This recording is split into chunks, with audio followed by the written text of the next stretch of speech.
श्रीमान वेंकटनाथार्य कवितार्के केसरी वेदांताचार्यवर्यो मे सन्निधत्तां सदा हृदि रामानुजदया पात्रं ज्ञानवैराग्यभूषणं श्रीमद् वेंकटनाथार्यं वन्दे वेदान्तदेशिकं लक्ष्मीनाथसमारम्भां नाथयामुनमध्यमाम् अस्मदाचार्यपर्यन्तां वन्दे गुरुपरम्परां यो नित्यमच्युतपदाम्बुजयुग्मरुक्मव्यामोगतस्तदितराणाय मेने अस्मद्गुरोर्भगवतोऽस्य दयैकसिन्धोः रामानुजस्य शरणौ शरणं प्रपद्ये श्रीवत्सचिन्नमिश्रेभ्यो नमभुक्तिमधीमहे यदुक्तयत्रये कंठे यान्ति मंगलसूत्रताम् சுவாமி ஸ்ரீ குரத்தாழ்வானுடைய பஞ்சஸ்தவ அனுபவம்.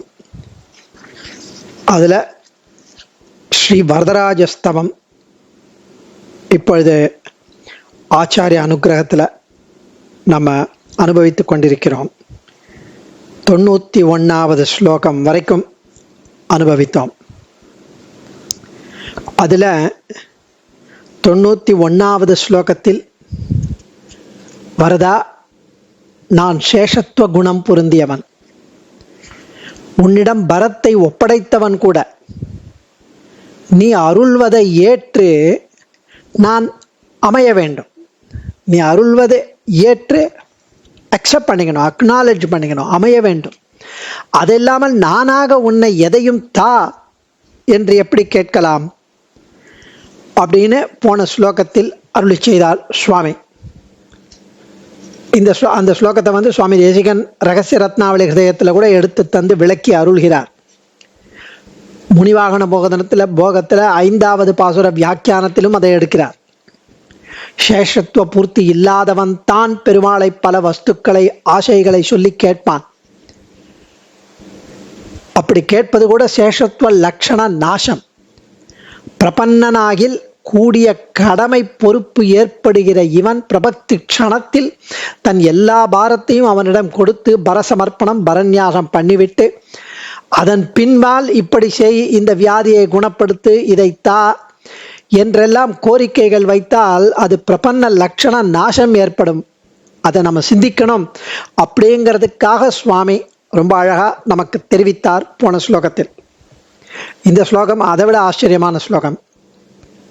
யதாசி யாவானசி யோசி யத்குணஹ கரீஷயா திருக் விபவோ யதிங்கிதஹ ததாவிதம் த்வா அஹம் அபக் துர்கிரகம் பிரபத்தி வாசைவ நிரீட்சித்தும் விருணே. கரீஷா, கரிகிரிநாதனே, உன்னை சரணடைந்து விட்டேன். சதா உனது சேஷபூதன் என்ற உன்னத நிலையில் உள்ளேன்.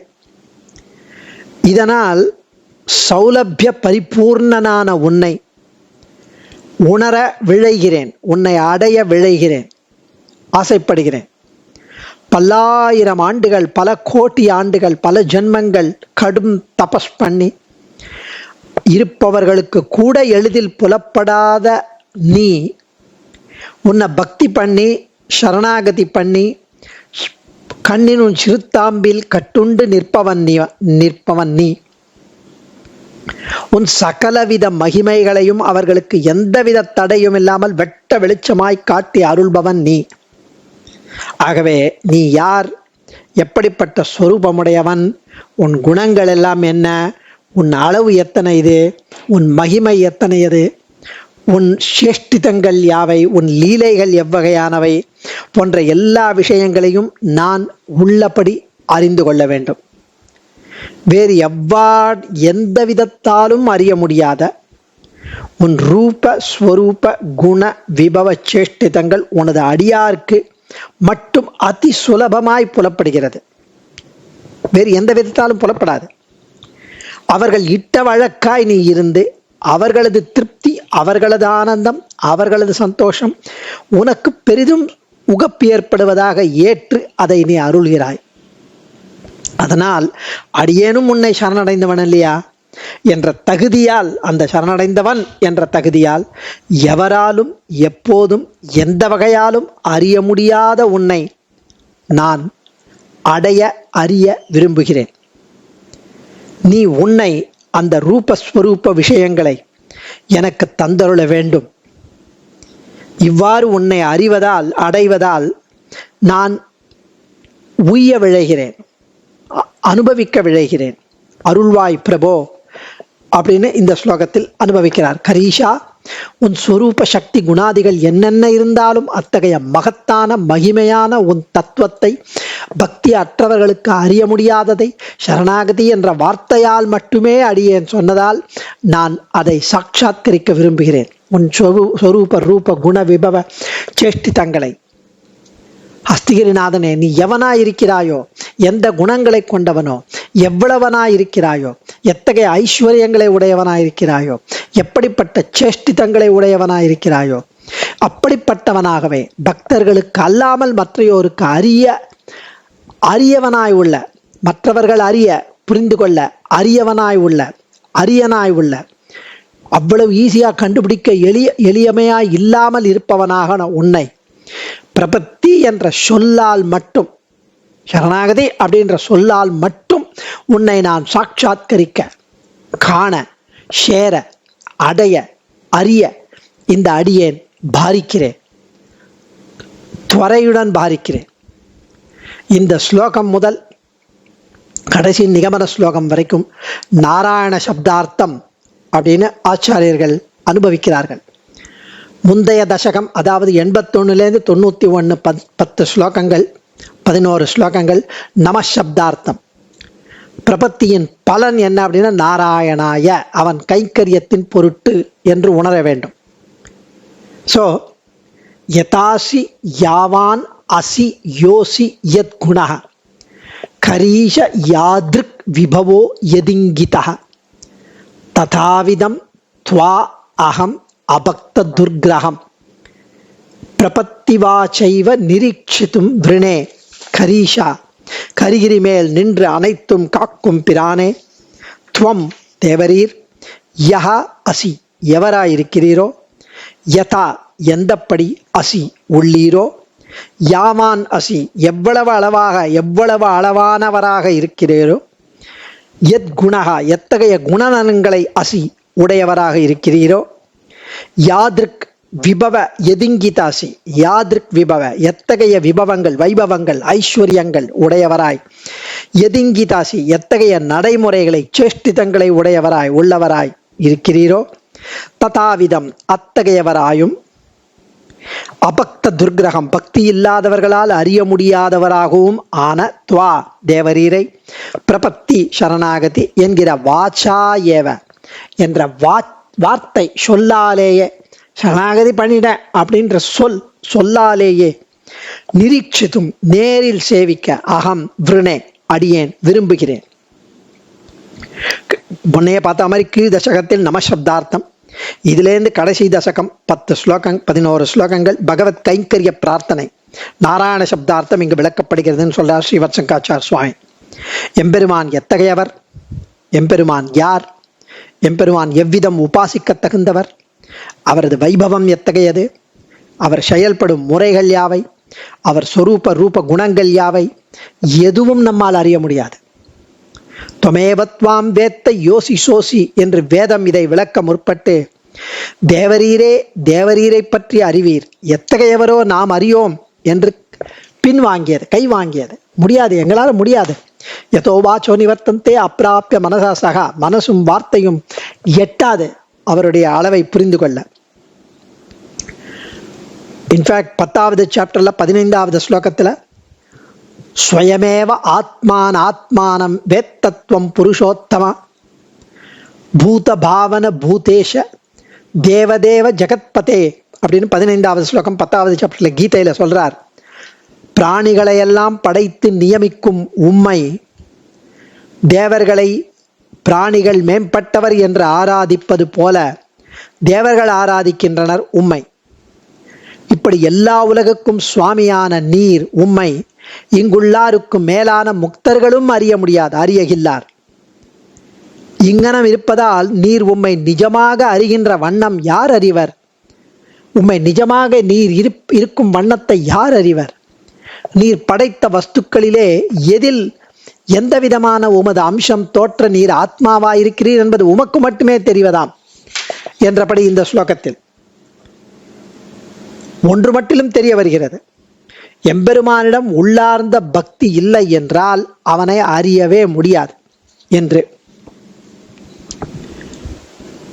பக்தியா மாம் அபிஜானாதி யாவான் யச்சாஸ்மி தத்வதஹ 18வது சாப்டர்ல 55வது ஸ்லோகத்திலையும் அதையே தெரிவிக்கிறார்.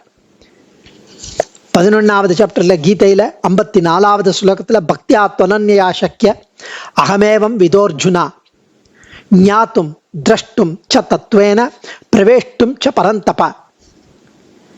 வேதம் ஓதுதல் முதலான தர்மங்கள் உபாயம்தான். ஆனாலும் வேறு பற்றில்லாத பக்தி, வேறு பற்று. அர்ஜுனா, உலகத்தில் பலர் உபதேசம் பெற்று வருகிறார்கள். வேதம் ஓதுதல், ஜபித்தல், பிரவச்சனம் செய்தல் என்பவற்றில் ஒவ்வொன்றும் சிறந்ததுதான். அதுபோல அனுஷ்டிப்பதும் சிறந்ததுதான். எல்லாம் இருந்தும் என்னை காண மாட்டார்கள். என பக்தி வேண்டும்.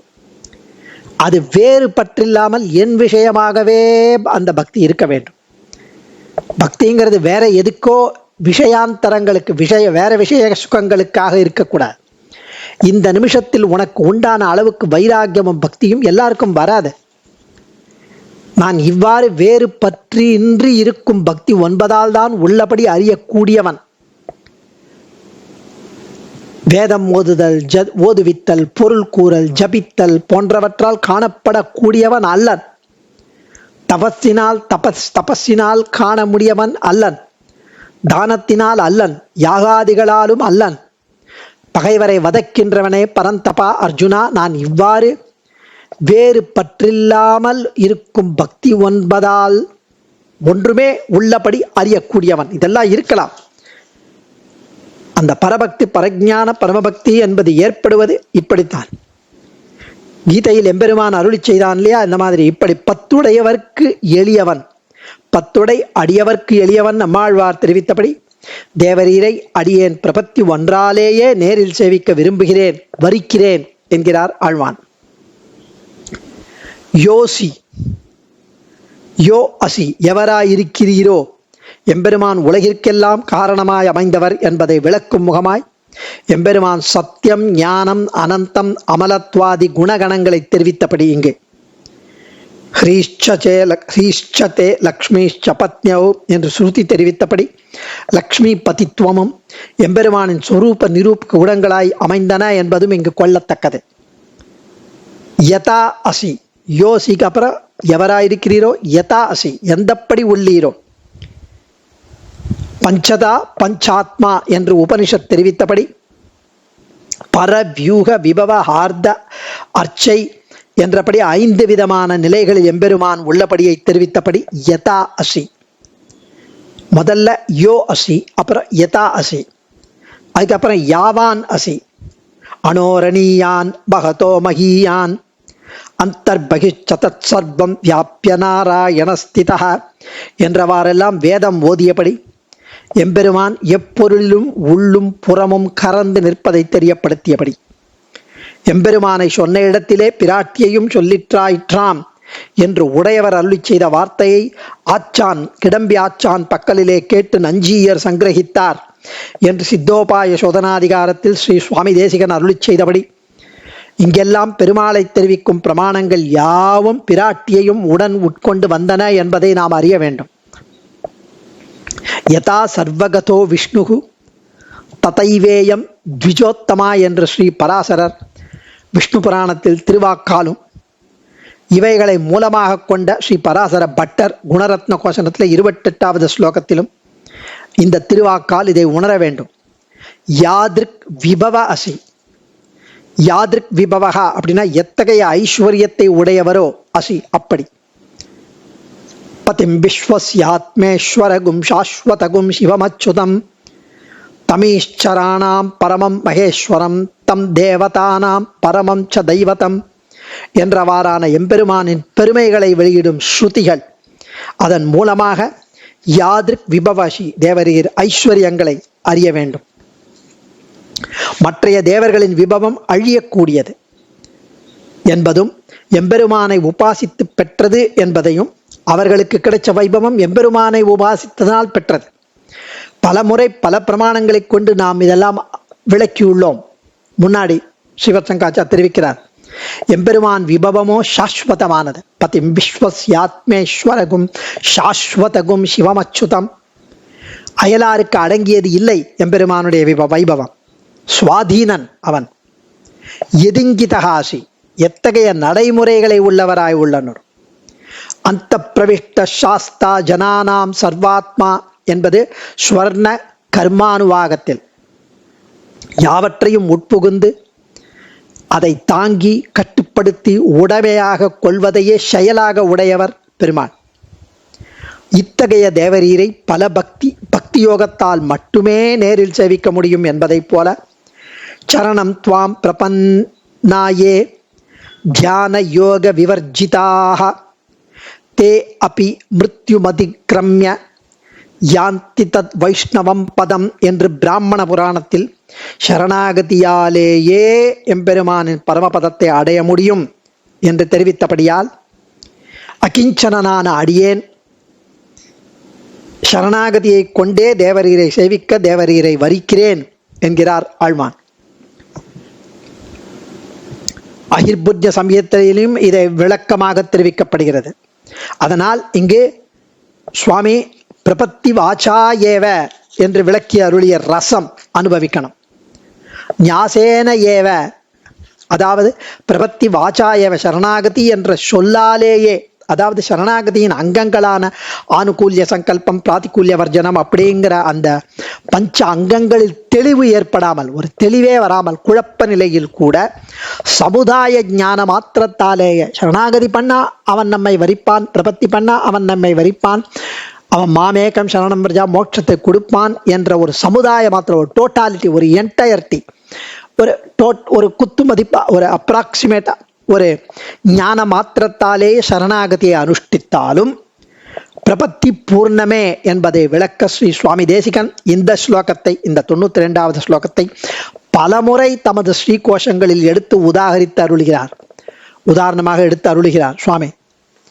அப்படிப்பட்ட ஆச்சரியமான ஸ்லோகம் இது. ஏன கேனாபி பிரகாரேண துவயவக்தாத்வம் என்றும் பிரபத்தி வாச்சைவ நிரீட்சித்தும் விரணே என்றும் சொல்லுகிறபடி பூர்ண பிரபத்திக்கு அபேட்சிதமான தெளிவு இல்லாவிட்டாலும் யதாகதஞ்சித் அனுஷ்டானத்தாலே, ஏதோ ஒரு அனுஷ்டானத்தினாலே காரியம் செய்கிற இந்த உபாயத்துக்கு வேறொரு பரிகாரத்தை தேட பிரசங்கமில்லையிரே என்று சரமஸ்லோக அதிகாரத்தில் அருளி செய்கிறார். ஸோ இது பெருமாள் நாம் இப்படி பண்ணும் பிரபத்தி, ஏதோ பண்ணும் பிரபத்தி, அனுஷ்டானத்தினாலே தெளிவு இல்லாவிட்டாலும் எத்கிஞ்சித் பண்ற அனுஷ்டானத்தினாலே காரியம் செய்கிற இந்த உபாயத்தை வைத்து அவன் பிரீத்தி அடைந்து மோட்சம் தருகிறான். பவசரணாமிதி ரேயந்தி ஏவை ஸ்ரீ விஷ்ணு புராணத்தில் தெரிவிக்கிறது. ஏன கேனாபி பிரகாரேண துவயவக்தாத்வம் சரணாகதி கத்தியம் ஏதத் உச்சரண மாத்திராவலம்பனேன ஸ்ரீரங்க கத்தியம் பிரபத்தி வாச்சைவ, அந்த பிரபத்தி வாச்சைவன் தெரிவிக்கிறார். இங்க சரணாகதி என்ற சொல்லாலேயே அப்படிங்கிறது இந்த சரணாகதி கத்தியத்தின் வார்த்தையினாலும் ஸ்ரீரங்க கத்தியத்தின் வார்த்தையினாலும் வருது. ஏன கேனாபி பிரகாரேண துவயவக்தாத்வம் என்ற சரணாகதி கத்திய வாக்கியத்திலையும் ஏதத் உச்சாரண மாத்திராவலம்பனேன ஸ்ரீரங்க கத்திய வாக்கியத்திலையும் அதை எடுத்து ஆழ்வான் இங்கு பிரபத்தி வாச்சைவ, பிரபத்தி சரணாகதி என்கிற சொல்லாலேயே நேரில் சேவிக்க அடியேன் விரும்புகிறேன். இதெல்லாம் சாரசாரத்தில் இதில் இத்தியாதிகளால் ஆழ்வான் வேதாந்த தேசிகன் எடுக்கிறார். இந்த மூணையும் எடுக்கிறார். சரணாகதி கத்தியத்தில் வர ஏன கேனாபி பிரகாரேண துவயவக்தாத்வம் என்ற இதையும், ஏதது உச்சாரண மாத்திராவலம்பனேன ஸ்ரீரங்க கத்தியத்தையும், இந்த ஸ்லோகத்தில் வர பிரபத்தி வாச்சைவ இத்தியாதிகளிலும் இதன் பிரபாவம் கண்டுகொள்வது. எதன் பிரபாவம்? பிரபத்தி பிரபாவம் என்று சாரசாரத்திலும் துவய அதிகாரத்தில் அருளி செய்கிறார் சுவாமி. இப்படி அறிவிலிகளாய் அறிவில்லாமல் இந்த உக்தி மாத்திரமே பற்றாசானவர்கள் பற்றாக ஏற்றுக்கொண்டவர்கள் திறத்தில் ஏன கேனாபி பிரகாரேண துவயவக்தாத்வம் என்று சொல்லுகிறபடியே இவ்வுக்தி மாத்திரமும் உண்டறுக்க மாட்டாது சரண்யன் கிருபை, அதெல்லாம் சரண்யனுடைய கிருபை. இந்த அர்த்தத்தை பாபீயசோபி சரணாகதி சப்தபாஜகா என்றும் சரணவரணவாகியம் யோதிதாச்ச பவதி பத சாபி தீ பூர்விகா என்றும் பிரபத்தி வாச்சைவ நிரீட்சித்தும் பிரணே என்றும் அபியுக்தர் பேசினார்கள் என்ற அதிகார விபாக அதிகாரத்திலும் இந்த ஸ்லோகத்தை உதாகரிக்கிறார் சுவாமி தேசிகன். ஆச்சரியமான ஸ்லோகம். அடியேன் ஆழ்வான் திருவடிகளே சரணம். கவிதார்க்கிக சிம்ஹாய கல்யாண குணசாலினே ஸ்ரீமதே வெங்கடேசாய வேதாந்த குரவே நமः. தன்யோஸ்மே.